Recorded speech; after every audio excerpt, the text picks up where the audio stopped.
ये व्हील है, तीर के निशान से भी आपको अंदाज़ा हो गया होगा, और आपने ये भी अंदाज़ा किया होगा कि व्हील को क्या ज़बरदस्त तरीके से ट्यूब के अंदर फिट किया हुआ है ताकि ये रोटेट कर सके, माशाल्लाह, राइट। कास्ट शेडो, ये बड़ा सिंपल है, बहुत आसान है। इसका क्या क्या कह रहा है कि अगर आप कैथोड रे के सामने कोई ऑब्जेक्ट रख लेते हैं, कोई चीज़ इसके सामने रख लेते हैं, बशर्ते कि वो कॉम्पैक्ट एंड पैक हो, ठीक है, उसके सामने ये रखेंगे ना, तो आगे जाएंगे ना, तो इसका शेडो बनेगा, इसका शेडो बनेगा, आगे जाकर इसका शेडो बन जाएगा, यानी इसका साया बन जाएगा। जिस तरह आप रोशनी के सामने आ जाते हैं, आपका साया बन जाता है ना, तो बिल्कुल इस तरह इसका भी एक साया बन जाता है। अब ये साया का ये क्या कहना चाहते हैं, इसका एक मकसद है। साया का मतलब ये है कि कैथोड रे स्ट्रेट लाइन में मूव करते हैं। अच्छा, मुझे बाज़ औक़ात सवाल, आपको एग्ज़ाम में सवाल आ जाता है कि हाउ, आपको कैसे पता चला कि कैथोड रे CR जो है वो स्ट्रेट लाइन में मूव करते हैं, सीधी लाइन में मूव करते हैं, स्ट्रेट लाइन में, हाँ। तो बस उसका एक लाइन का जवाब है भाई, उसको ये कहना है कि क्योंकि ये ऑब्जेक्ट का शेडो बनाते हैं, तो ऑब्जेक्ट का शेडो बनाने से हमें यह अंदाज़ा हुआ कि ये स्ट्रेट लाइन में है। अगर ये शेडो काज नहीं करता तो हम ये नहीं कहते कि ये स्ट्रेट लाइन में है। तो इसका डायग्राम भी आप लोग बिल्कुल मुलाहिजा कीजिएगा, इसका शेडो वाला जो डायग्राम है वो हमारे पास अवेलेबल है, बिल्कुल यहाँ से आप देख सकते हैं। क्या बेहतरीन तरीका है, क्या ये भी कैथोड से देखो, यहाँ से जो आपका कैथोड है, this one is your cathode से कैथोड रे आ रही है, उसके सामने हमें ये ऑब्जेक्ट रखा हुआ है और इसका साया यहाँ पर बन रहा है, साया, ये उसका साया है, बाकी ये स्क्रीन है, ठीक है, स्क्रीन पर उसका साया बन रहा है, ठीक है। सो ये हो गया आपका।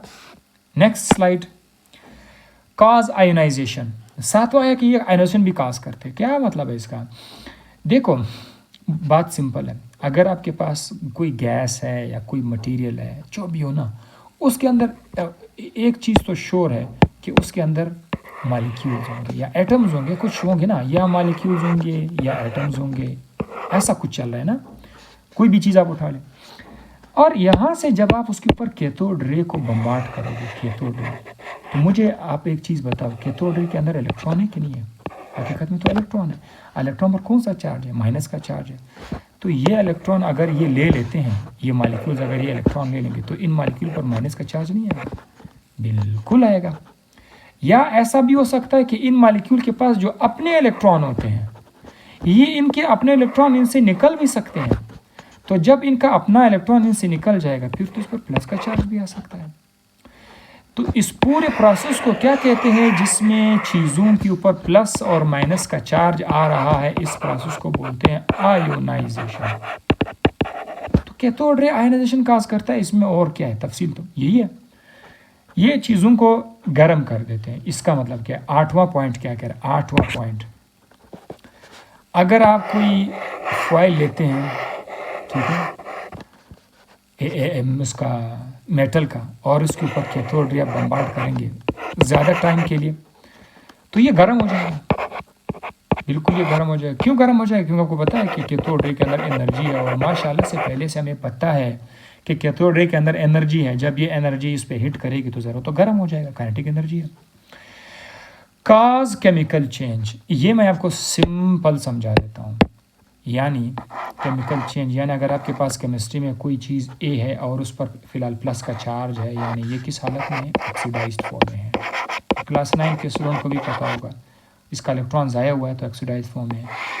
तो ये क्या करेगा, इस पर जब कैथोड रे पड़ेगी ना, तो ये अपना इलेक्ट्रॉन लेकर वापस क्या हो जाएगा, उसका चार्ज ख़त्म हो जाएगा, ये रिड्यूस हो जाएगा। तो ये केमिकल चेंज है। इसको क्या कहते हैं? Chemical change. केमिकल चेंज यही तो है कि कोई चीज़ ऑक्सीडाइज से रिड्यूस हो गया। जाहिर है किसने इसको ऐसा किया? कैथोड रे ने किया। कैथोड रे के पास ऐसा क्या है? कैथोड रे के पास ऐसा क्या है कि जिसकी वजह से चीज़ें ऑक्सीडाइज से रिड्यूस हो गई? ये आप लोग मुझे बताओ, आप लोग कमेंट में इसका जवाब दो कि कैथोड रे में ऐसा क्या है कि उसने केमिकल चेंज शो किया।